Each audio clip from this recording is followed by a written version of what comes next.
Hi!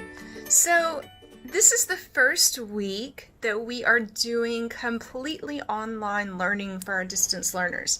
So, we're getting away from Zooming during class because I can't give you the attention that you deserve and it's making me crazy. So, I wanted to go over the vocabulary with you and then talk about your assignment for this week. And then I want you to understand that there are 3 Zoom times that you can choose to come in and Zoom anyway. So if you have questions or if you need clarification on the assignment, you can come in to these times in Zoom.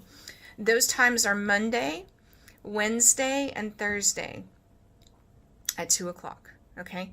Give me just a little time to get my computer up and running, and you know how the internet is in my classroom. If you've had me at all this year, it's rough. So like 2 o'clock, 2:05, that's the time that we'll be Zooming.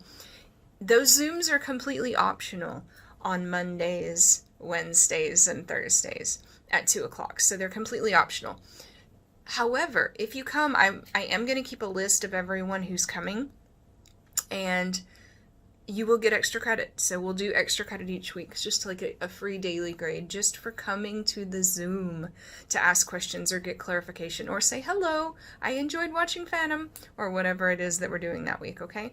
So I just wanted to clarify that information for you, and I hope that this is better for helping everyone to be successful. Okay, so starting with the vocabulary. Your vocabulary this week, I'm going to try to make these videos a little more professional looking so that they're easy to follow and enjoyable and educational and all the wonderful things that we want them to be. So starting with lighting, and when these vocabulary words are words we've talked about before, but we're talking about them this week in the context of on stage versus film.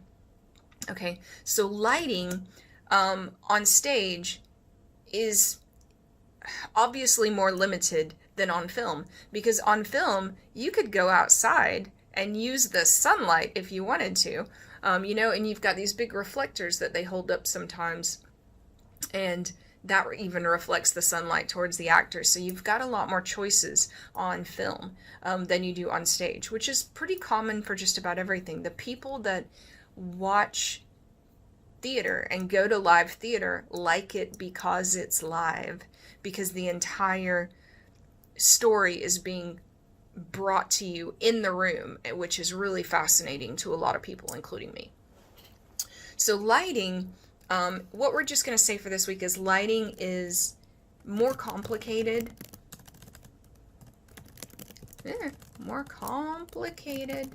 and challenging in the theater.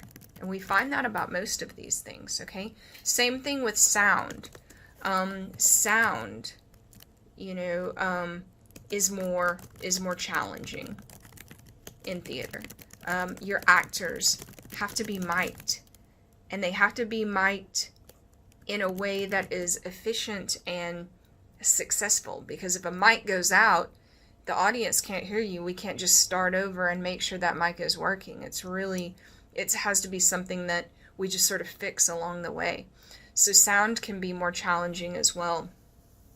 And sound in your film is normally very professionally mixed. So let's add that. In film, it's normally professionally produced and mixed. And in theater, it's often performed live, which is awesome, and we love that, but it just doesn't necessarily have the amount of layers of sound as you can get with a professionally produced music, professionally produced songs. So on film, it's normally professionally produced, and then of course in theater, it's often live musicians, which of course I love. All right, and then music on stage has to mix well. The actors have to be able to hear themselves and hear the music at the same time in order to make sure that they're singing on key and things like that. And then on film, your music can be an underscore that goes throughout the whole film. It's very unusual to see a film, even if it's not a musical, that doesn't have any music in it. Okay? So for this one, we'll just say that on stage music, actors have to be able to hear the music and themselves. And then on film, for musicals, sometimes the musicians and the singers will go and do everything in a studio and record it. And then on film, they're actually singing or lip syncing to their own voices. That happens sometimes in musicals. It's becoming more trendy to actually sing on camera in the show. That's what they did with the most recent Les Mis. They, Anne Hathaway, even when she's getting her hair cut off, is actually singing that part on camera, which is very impressive because you only get one cut. Okay, so actors have to be able to hear the music and themselves on stage, and on film, you frequently have as many takes as you want, and in musicals, the performers sometimes lip sync to them or to their own singing, and occasionally someone else even sings for them. In high school musicals, some of the singers are not actually using their own voices, and someone else is singing for them. In My Fair Lady, Audrey Hepburn does some of the singing, but most of it is done by another actress who has a more musical theater voice. All right, so moving to acting, you probably know already the difference between acting on stage and on film. On stage, it has to be bigger. You know, you're performing in front of 400, 500, 1,000 or more people, and they're 10 feet away, 30 feet away, 50 feet away, depending on how big your auditorium is. So on stage, everything has to be bigger. The acting has to be bigger, and movements have to be bigger. And if it's a play, you even have to project your voice to the back of the auditorium. So let's add that. If it's a play, you must project your voice to the back of the auditorium. Yeah. All right, and then lastly, of course, is the singing, which we kind of went over in music. In singing, again, the singers get as many takes as they want. They don't have to sing in like a cold auditorium. They don't have to sing in, if there's a fog machine going on, it may be harder to sing. So singing on film is simply easier. You can sing in a studio and then come back and lip sync to yourself on film, which we covered in music, which I shouldn't have done, but that's okay. And then, of course, on stage, so I'm going to put a semicolon here. On stage, everything is live, everything is completely live. So you have to practice, you have to rehearse with the musicians if they're live musicians. If you are a singer on film, it's pretty unusual for you to sing with the musicians in the room. The musicians will record all their music first and then you'll sing along to it. But everything is live in theater. So you have to practice and prepare with everyone else. Okay. So I'm hoping these are some of the things that you'll notice while you're watching the videos that I've provided to you in our film versus stage study. So I'm going to scroll down a little bit to move on to discuss with you the clips that you watched last week and the clips that you're going to watch this week. In the clips that you watched last week, you saw a really beautiful film.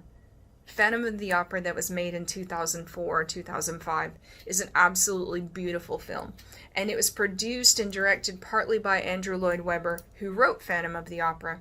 So we feel that authenticity because he actually helped create it. Any sort of backstory that we have about the Phantom or Christine is from him or from Gaston Leroux from the original novels, so we do have that authenticity. It is absolutely beautiful. They spared no expense in making that film. It has live animals, it has a sword fight, it has things that are filmed on location, it has things that are filmed on a giant, incredible set. You've got really amazing special effects. The music is incredible. There's a 105-piece orchestra playing the music. They spared absolutely no expense. It's just gorgeous. And most students, high school students, prefer that version because it is more like what you're used to. You're used to filmography being very clean and scenes going from scene to scene very quickly and not having to wait, or be patient.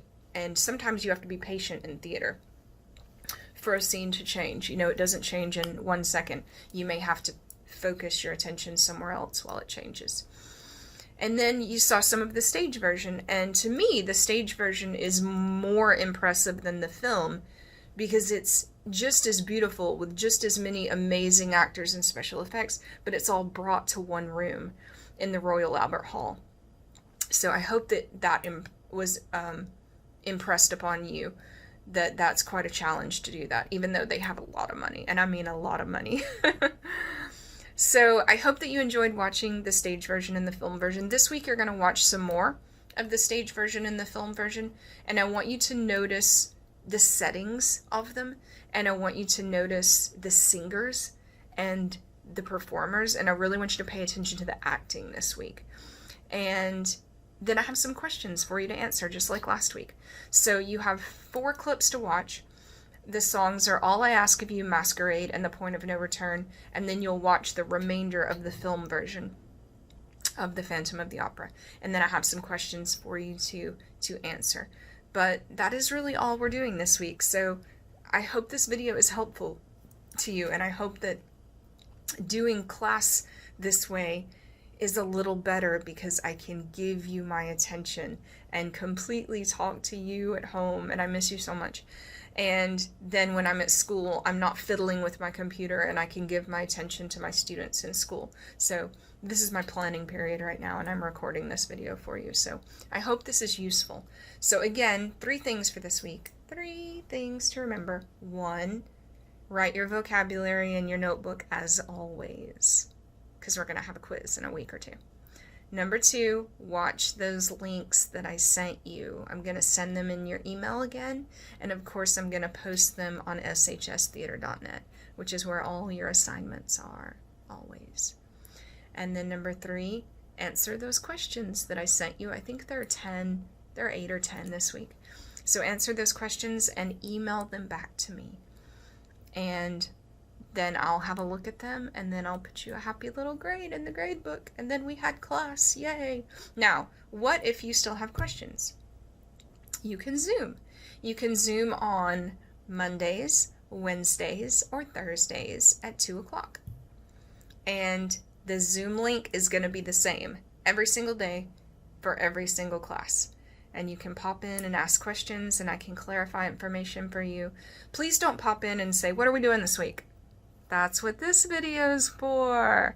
And it's long, and it's clear, and it's just for you. So please watch it, and don't pop into the Zoom and be like, what are we doing this week? I don't know what we're doing this week. That's because you didn't watch the video. Okay, so watch the video. So if you're here, you're watching the video. Thank you. And I think that's all for this week. I hope you enjoyed this stage versus film unit. I think it's a good chance for you to watch theater and take in theater and experience theater in the best way that we can right now with the pandemic going on. All right, shameless plug.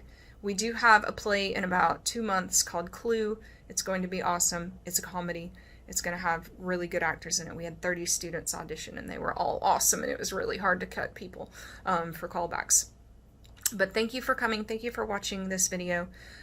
Watch those Phantom clips and answer those questions, and let me know what you thought. Let me know if you enjoyed it, or if there are other types of musicals that you prefer. I know this is called Phantom of the Opera, but remember, this is not an opera. It's not really an opera. It's really a musical, rock musical opera. It was written in the 80s, really written in the 70s, released in the 80s, and it has a very 80s vibe to it. Lots of big hair, lots of electric guitar. Okay. All right. Good to see you, metaphorically. And please email me anytime, and I will answer questions for you. And please zoom in on those optional Zoom in dates if you want extra credit or if you need help or have questions. Okay? All right. Miss you. Take care. Bye-bye.